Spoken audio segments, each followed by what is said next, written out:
8 years ago, it wasn't cool. Nobody wanted to do AI in education, and it was very much like scary. So it was a very challenging environment. Nonetheless, it was the right technology for what we were trying to achieve. So we knew we had to invest.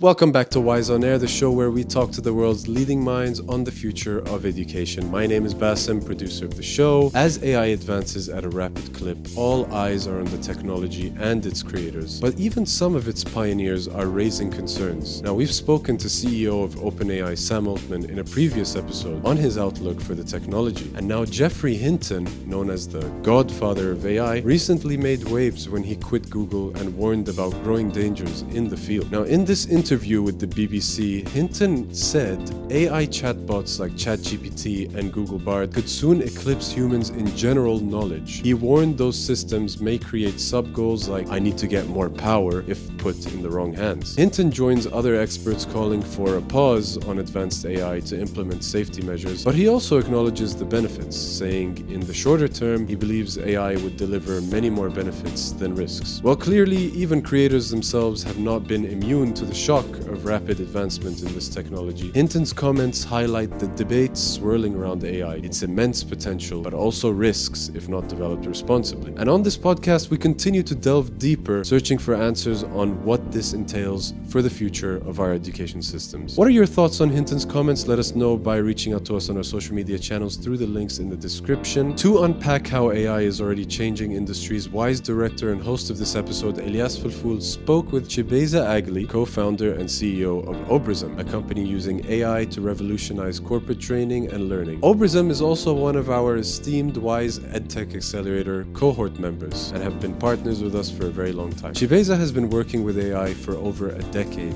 In this episode, he shares his insider's perspective on this AI revolution. So let's jump to Elyas and Chibeza to kick off the conversation.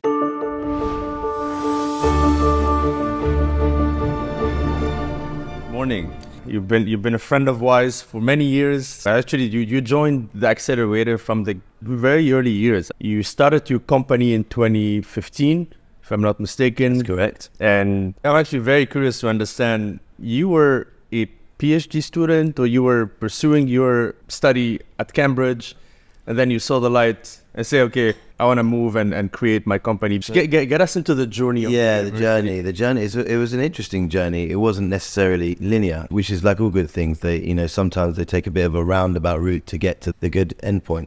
I actually did my PhD in King's College in London, and then I came up to Cambridge for my postdoc. So postdoctoral training is if you finish your PhD, and then before you go on to become a professor, you often do this postdoctoral position. And so I was researching at the Cambridge Stem Cell Institute in stem cell biology. So you were researching physiology and adult stem cell biology. My PhD at King's was adult stem cell biology for muscles. So specifically taking the stem cells that regenerate your muscles. When you get injured or you do exercise, and really understanding how we regenerate our muscles. And these are amazing stem cells, but we won't go into all of that now. Then I was interested in what makes a stem cell. And adult stem cells are a little bit different to other forms of stem cell. And so I wanted to know what are the stem cells that make us, the pluripotent stem cells. And there was this great research going on in Cambridge. So that's really what drew me over to Cambridge, the understanding of going deeper and deeper and deeper. So it really started out in science because I had an interest in sport. And then you start to follow that down into deeper and deeper layers. So I get to Cambridge, working at the Stem Cell Institute, and really trying to unravel Mother Nature, really, trying to figure out how it all works. And that's really where I started getting into genetics, big data, and using all of the cutting edge tools that scientists have at their disposal these days. And during that process, I started wondering, how is it that we've got access to this incredible technology, but people in the general public don't really know what's possible today? Yeah. And there was a gap in understanding and knowledge between what I knew, working at the cutting edge, was possible, and what society knew was possible. And I was really worried that it was going to take 10, 20 years to get some of this really amazing technology into the hands of people. And that's what started me thinking, it's not just technology, it's also the know-how, it's the knowledge, it's the skills to implement things in society. So the company that we started at the time was Can Bioscience initially, and it was focused on closing that knowledge gap in the life science and healthcare sector. And then as you go forward, as you take the route, you realize, hey, hold on a minute, this know-how gap, this knowledge know-how gap is actually not just in life sciences and healthcare, it's everywhere. And that's when Obrizum was really born, and the knowledge that this is a ubiquitous problem.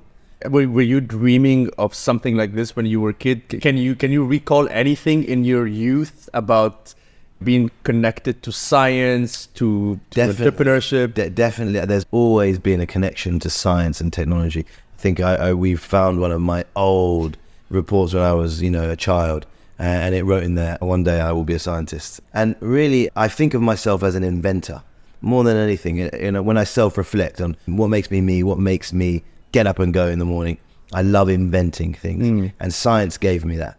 But you realize you can do it in business, and I love putting things together to create something novel that's useful, and that's really what gets me excited. That is fantastic to be able to remember, some of the thing we had in our youth that probably was a catalyst, and then you get to an adult life and you just try to search, okay, do I really think I can add value to the society? And it's very much linked to the early years. Yeah, you're right. There's a thread that makes us us, and you look backwards, you can connect all the dots. And Steve Jobs was great at saying this stuff. But it's clear once you've gone and about your life, how the stars have aligned somehow along the way.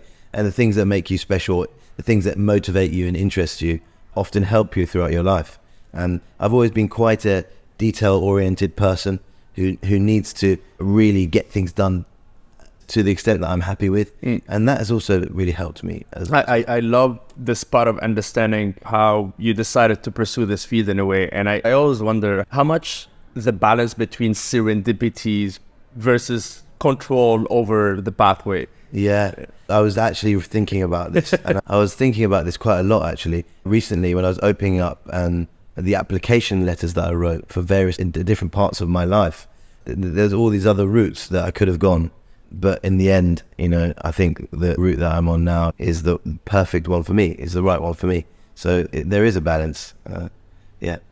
And if we zoom in a little bit more into this transition from an academic, a researcher, a scientist to the innovator, the entrepreneurs, can you share to the audience that journey? What are some of the defining moments along the way? You could have easily just became a chair of an important department at Cambridge, and yet you took a harder way. Yeah. Potentially much more rewarding, but it's a harder way. Yeah, I think making the transition was difficult, because you're kind of in two camps at the same time. I was finishing off my work in science, yet having to try to establish a new business. And these are full-time jobs in themselves, and you're combining all of that on top of your personal life, and it becomes extremely busy. So you have to be really laser focused on which is the killer tasks, the killer things that you have to do at any one time in order to move things forwards. Yeah. And you will find yourself using the skill sets that you immediately have at your disposal and applying those across. And then the skill sets change as you grow and develop. But some of the things that you need to be great in science, or good in science, I should say, organization, commitment, resilience, starting your day 6 a.m., finishing your day at midnight, on staying till 2 or 3 to get the job done. A lot of people don't realize how hard scientists work, and it's just natural to them. And I think that we applied that across, and that was a really useful kind of capability, if you like, that me and my co-founders brought to the table when we started the business. So that made the transition slightly easier in that the level of work required was already there. Since you mentioned about the co-founder, I felt in your tonation it was a pivotal moment. So the process of finding the co-founders, I think is critical for the success of a company. You're the founder, right? You were in the process of trying to find who's going to complement. Yeah, exactly. So what's that process, and what's the journey like, and how important is to get the right co-founder? Yeah.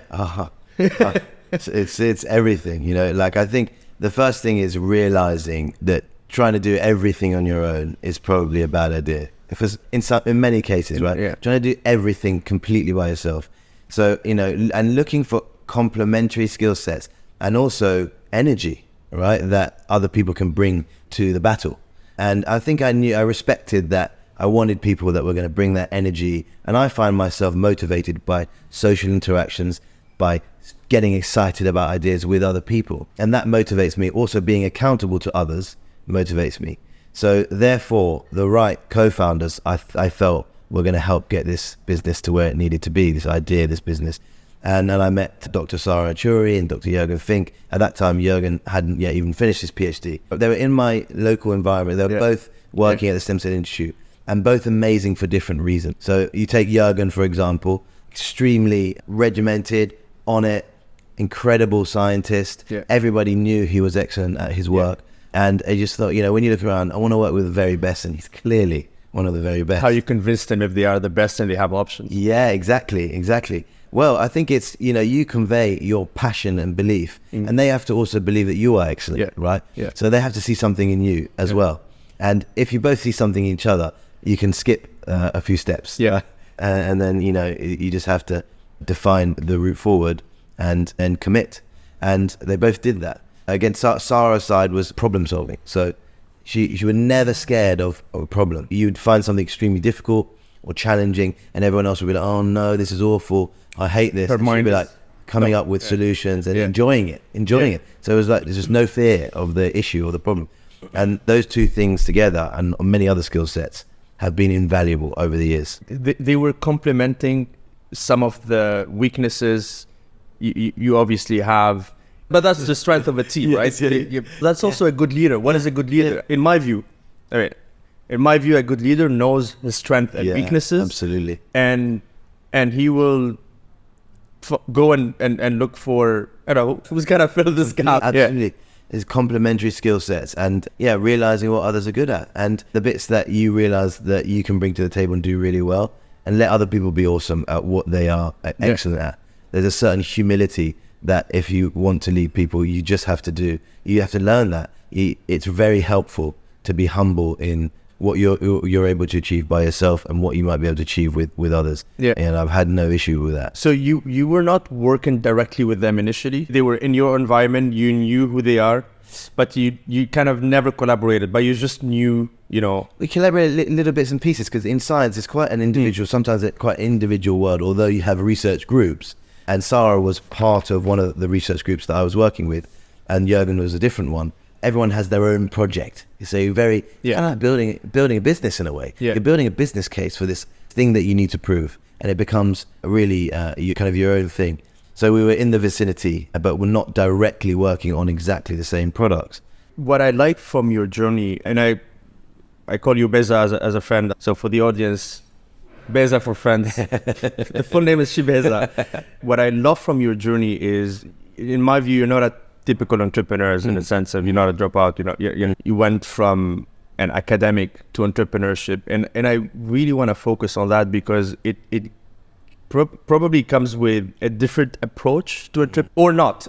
The question is how the academic to entrepreneurship, and what is the different approach? Yeah, it's amazing how we were speaking yesterday in one of the sessions about this idea of kind of typecast. I call it being typecast with what you do. And when we first started the company, a lot of people were like, scientists can't do business. And I found it absolutely crazy. I wanted to scream with, this is crazy. This was a prevailing idea. You'd come up to pitch something, but you're a scientist, so why don't you go and get a business person or something like that? It was infuriating, but it really lit the fire. Okay, we're like, okay, well, let's prove it to you. Let's show you how we can do business. Because I think it's entrepreneurship, science, it's just another thing to be solved, right? And you use components to solve that. I felt I've always been I had a natural business acumen. I like finding good products and talking about them and convincing people that this is a great thing you need to pay attention to. So I've always enjoyed, speaking about new things and telling stories that get people excited, but with substance attached to them. And that's no different in science to business. So I think there's a lot of cross-fertilization of skills and applicability of skills that people underestimate. And I encourage people to look at people in science, look at people in design, look at people across any career, and they'll have unique skill sets that can be brought to the table in other fields. But you didn't feel the need to upskill specifically in business, so you had a bit of a natural aspiration for that. Our upskilling in our business was very much doing it. It was just do it. Yeah. Learn by doing. Learn by doing. It was the first thing when we really set things up. We said, this is not a society. This is not a student society. We're doing business. So let's get that one on the table. Yeah. We're going to just do this now. Yeah. And you do learn very, very quickly through seeing what feedback you get. Have an idea. Get the back of the envelope. Is this viable? Yeah. Test it. Go and test. And this coming from a researcher, because we like to research, but a lot of research is actually testing. And the data you get back will tell you which pathway to choose. And it's data driven, right? And through that, Chibeza and then into Obrizum has taken so many different mini pivots to get to an understanding of where we are today. That has been so useful in shaping the company and the kind of bets we want to make as a business, and the value that we know that we can bring to our customers, consumers, and ultimately everyone in the business. So almost 10 years now with Obrizum. Almost 8 years. So 2015, 2023, 2024. Let's delve into the work of Obrizum and explain what Obrizum does, how it utilizes AI in its operation. We've always been a technology company. So I link this into the entrepreneurial journey, because when we first started, we had to generate money doing knowledge brokerage, kind of solving this knowledge gap in more of a manual way. So we were going out there curating knowledge ourselves, trying to personalize the flow of information. And we realized that it just wasn't going to scale. So we had the pains that our customers have in trying to read all of these documents, curate information, create assessments, measuring things. It was very manual, and it wasn't going to scale to the whole world. I think one of the things that we did well was we started investing in technology with our own money, if you like. So you got these scientists who have made revenue, modest salaries. We'd made all this revenue. And one of the things that I said was, we're not touching a penny. We didn't take any money personally from the business. We reinvested everything into technology. Wow. And that was, about a year and a half in, we started doing R&D funding. Considering the budgets that you have in science or other things, the things you see today, you might think that's crazy to try to do deep tech R&D in AI at that time, with investing initially hundreds of thousands, not the billions that you put in today. But we had time, we had ambition, and we felt that we could solve these problems. So we invested in technology very, very early. The first employees in our company were heads of AI. Yeah. We were in this field from the absolute outset, and we were doing our own grassroots R&D. So Obrizum today has benefited from all that. And one of the things that we realized, one of the gaps that we saw, was that people weren't analyzing content bases. They were letting the human being make all of the decisions on the learning process and what content should be in there. And they weren't getting any data from those experiences. If they were talking about personalized learning and other things, it was always downstream once the humans set everything up. So we decided to think about that a bit and do deep, rich content analytics as a starting point, create a full understanding of what's in there, map everything, analyze it, measure it, and then use that to form our kind of structure, our trellis, if you like, for personalized learning down the way. So what that means is you can feed Obrizum with information. You can feed Obrizum with videos, podcasts, even virtual reality. And this is all publicly available, right? We work a lot with corporates, large organizations. So they allow you to access. So they have their own setup of Obrizum. So it's their Obrizum, if you like. It's their solution. We're a white label solution. They can feed it with whichever content that they want. And that can be fantastic, premium grade, client facing, studio quality media created by us or by them. Or it can be their PDF documents, their video documents, their screen recordings, their training sessions. And Obrizum will analyze all of that information. And it will watch all the videos, it will read all the documents, it will answer all the questions, it will understand the nature and depth of the concepts that live within that content, and give you your map, give you the world of possibilities. And that map's not static. So most of education today is pretty static. Obrizum can morph, it can change depending on the environment. You can map it, you can remap, and then you've got your starting point. And that's step one. All of that is artificial intelligence. And then you got the navigation part of what we do. So once you've got your amazing map, then it's about personalized learning, adaptive learning, and not in the sense of pathways, but how can I really get you to the right piece of content at the right time based on what you need to know and what you already know. So I need to measure you, I need to see where you're at, and then I need to use that data to update my predictions about where you belong in that space. And that process is creating lots and lots of data that we can then use to make great quality predictions and do really, really cool insights for you and for the organization. That is fantastic. So I do understand that Obrizum Foundation has largely been built on AI research, right? Now everyone talking about AI, right? But obviously this started in the 60s and more importantly, you know, a lot of your company like yours started doing work 10 years ago. So what made you see the value of this technology early on? Yeah, I think the great thing is artificial intelligence is really the name AI. What it means is that you are trying to replicate what a human, replicate the capabilities of a human. And that's what separates AI from machine learning. Well, because all AI is machine learning, but not all machine learning is AI. Yeah. We knew the only way that we're going to be able to do all of these things that we are manually doing as humans is through a technology like AI. So for us, it was just, it's the right tool. It wasn't because it was cool, because 8 years ago, it wasn't cool. Nobody wanted to do AI in education. And it was very much like scary, really scary. There was a much heavier kind of perception of AI at the time. A difficult thing. Is it related to data protection? I think it was a fear from the education sector. Yeah. It was mainly driven by fear within the sector, and corporates were not ready because their digital transformation, they were talking about it, but it was a future thing. They didn't need to worry about that right now. So it was a very challenging environment, but nonetheless, it was the right technology for what we were trying to achieve. Couldn't have really been done another way. So we knew we had to invest. And yesterday when we were having lunch, we mentioned the AI winter. Yeah.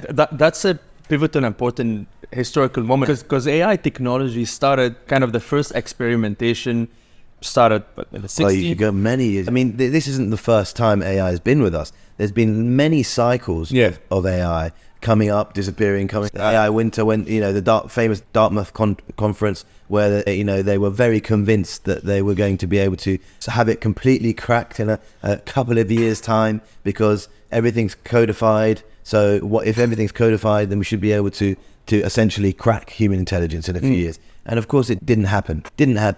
And then AI became a kind of a scary word. Don't use the word AI. Machine learning came back, and other things happened. And that was the AI winter. It was a time when people really were not didn't really want to be involved in AI.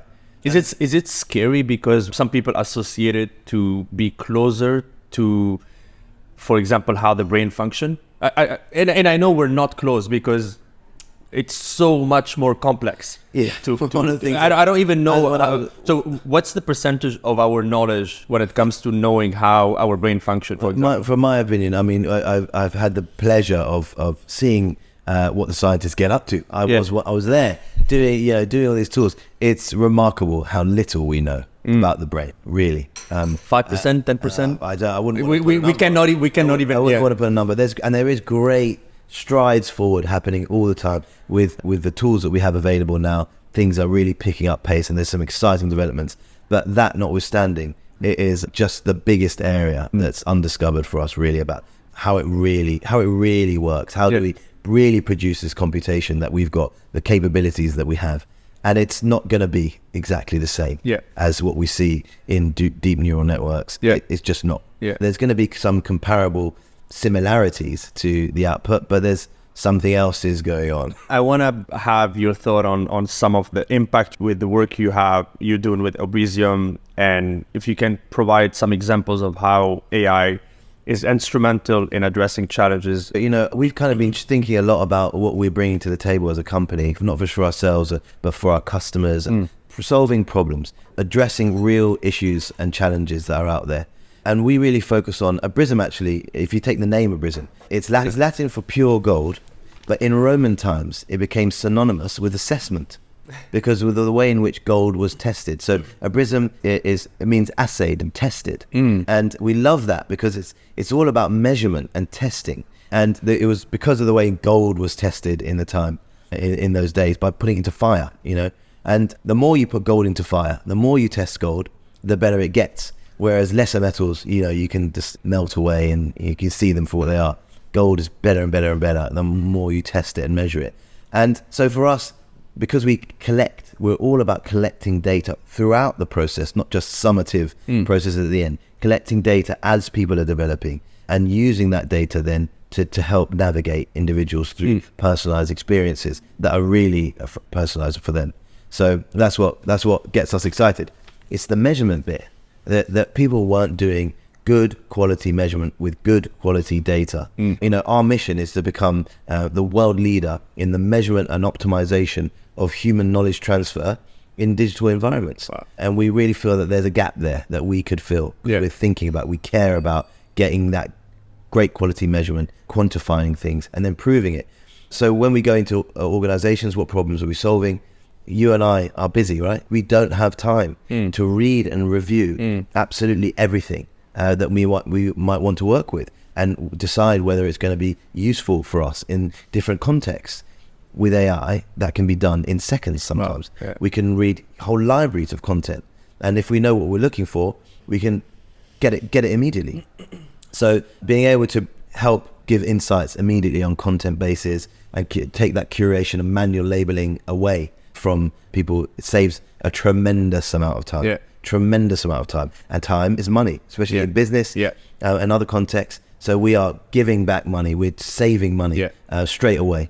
And then one of the other things is we want to make sure that people are able to get to where they cover more ground in less time, because the content bases in the world today is expanding, information is expanding, and the pace of change of information is accelerating.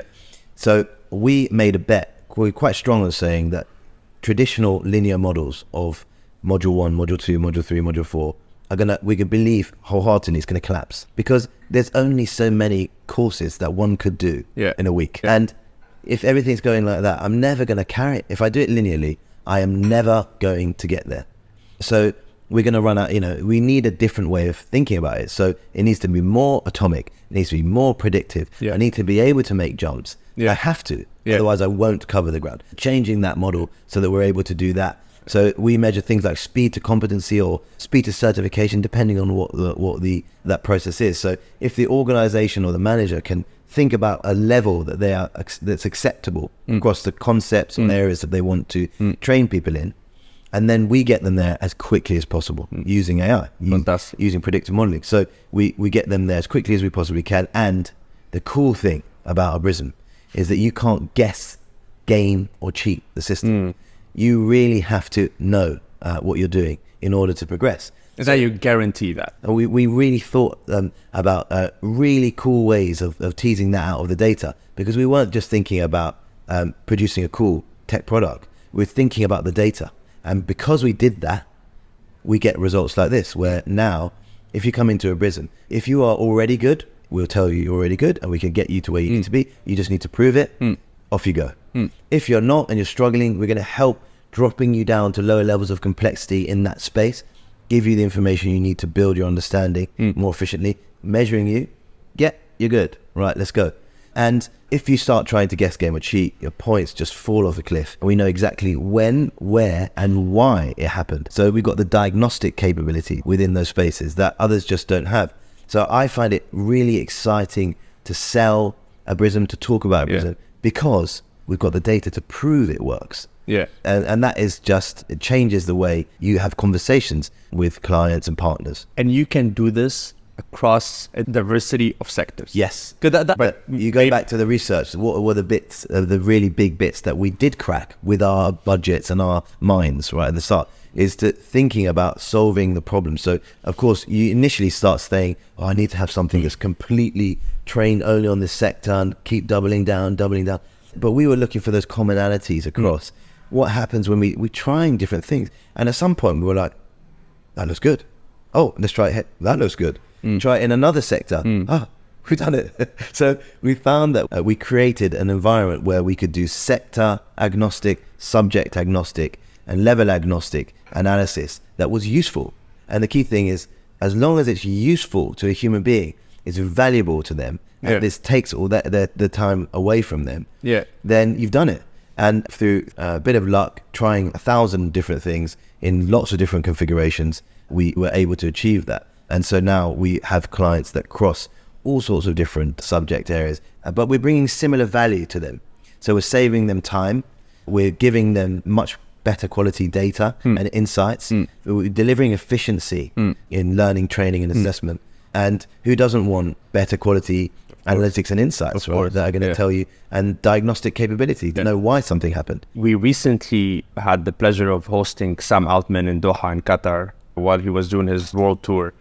And obviously I couldn't hold myself from asking you a question about, since he's one of the important figure of this field, and also because whatever he's working on with OpenAI and ChatGPT has really, really captured people's curiosity and imagination. So you've been working in this field for 10 years. Nobody was talking about it. I mean, you guys know from inside, but now simple things from what you've been working on is out and people are using it, and it's capturing absolutely people's curiosity and imagination. So when he came to Doha, we spoke to him. I'm still trying to digest that experience because, again, I like the fact that he's going around the world raising awareness. But I still don't understand, you know, some of the balance between the regulation he's asking for versus where the technology is. So he claimed some very strong claims, and I just want to pick your brain on them.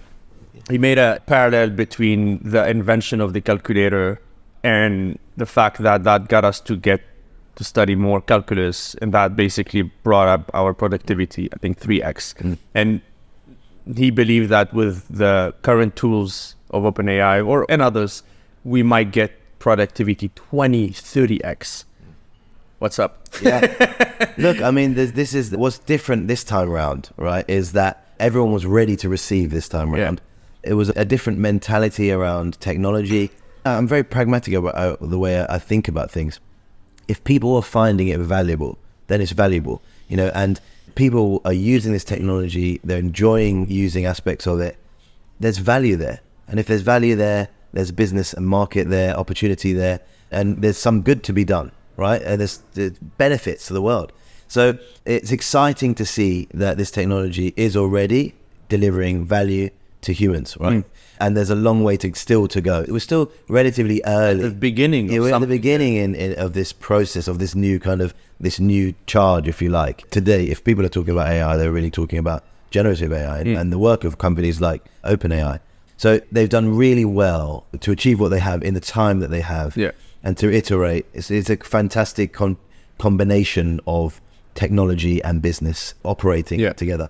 So I think it's an exciting time.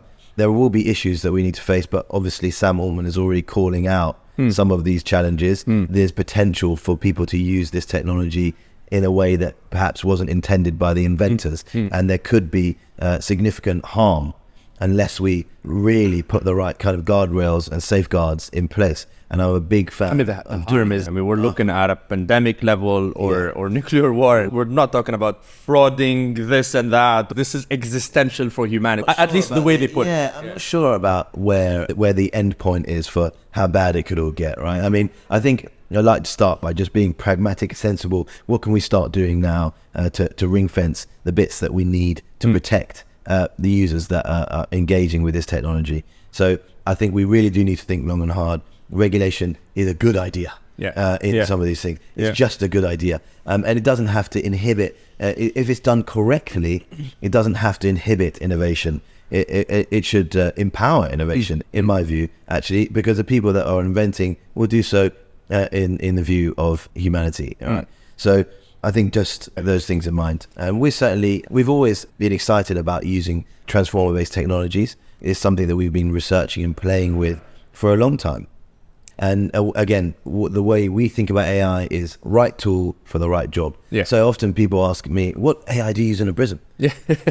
What part of Obrizum is a question. You know, is it when we're creating spaces? Okay, we use one form. Here, what about navigating? We choose specific forms because we want auditability. We want some explainability when we're taking you through different journeys.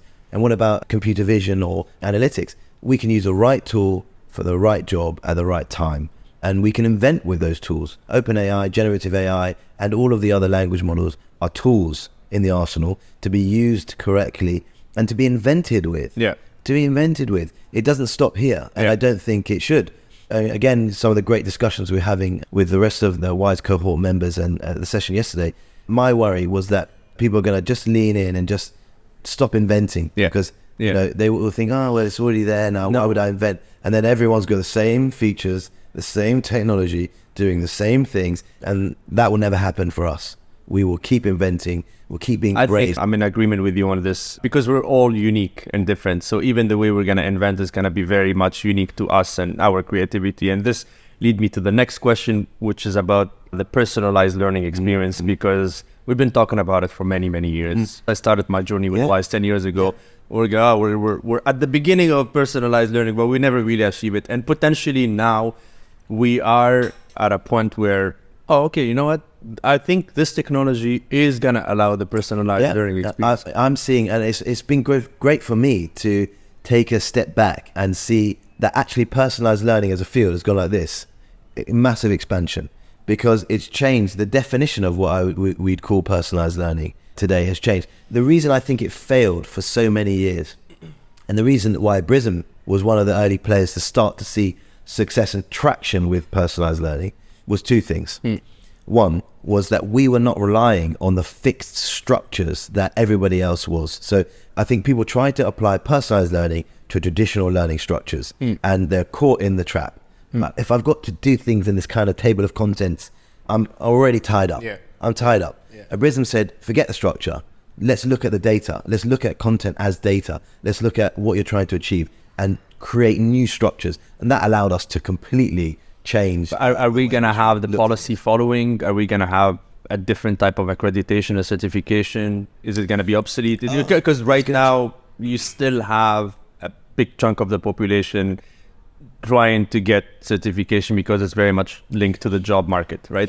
But how I don't think certification is a bad thing, actually. I think you can have different types of certification. They can mean different things at different times, and there's an opportunity there to have, proof points along the way. So I'm not against certification, but let's break things down from, if instead of having one thing that says geography on it, what about all of the components and all of the concepts that build up that? Let's measure all of those, certify all of them if you want, one by one, or combinations of them.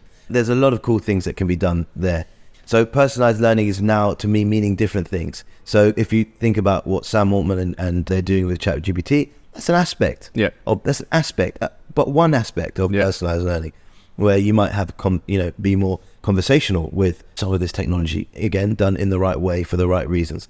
Personalized learning is now a much bigger field, and there's different ways of addressing it. It only comes back to what's valuable to the humans. Which bits can you deliver? Where can you deliver novel value or useful value to human operators, to people? And as long as you can do that, then you've got an opportunity to do something good. Looking ahead now, what are the future plan and goals for Obrizum? Are there any upcoming initiative or project that you'd like to share to the listeners? I think we've had a really great discussion of some of these key headline points. For us in the future, we're going to keep growing and developing, and we're going to keep inventing and trying to deliver value. We're super excited about what we're doing for our customers, and being able to be valuable, trusted transformation partner for our clients is crucial to us. We've always been committed to delivering, and we always will be. And the future for us looks there's similarities to our past in that we'll keep looking at these tools, inventing, creating, and then bringing it back to our essence, which is how do we be better at measuring and proving and then, demonstrating with data. I think we've got our niche in the market, which we enjoy, and we want to keep that going and keep growing the company for years to come. And the world is yours. You're growing fast. You've been adding many members of the team. You obviously are a very nice fundraising round. And you're going global, basically. We are expanding. We're opening up new markets. And we're very excited about that. Long may it continue. We're fortunate to work with, we bring in many fantastic new colleagues who have experiences from lots of different sectors. We like to be a melting pot of different experiences from across industry, academia, creatives, business people, finance people, you name it. A really great melting pot and benefiting from all the different diversity that we have within Obrizum, intellectually and otherwise. It's been, as you know, a fantastic pleasure to follow your work since 2017, 2018, and I'm more excited about what the future is. So I do wish you a lot of success, and we are privileged to have friends like you at Wise. Likewise, it's been such an honor and a privilege to work with Wise over the years, and it's been just beyond imagination in the level of support and encouragement. We really felt encouraged and looked after across this journey, so thanks to you. It's a pleasure.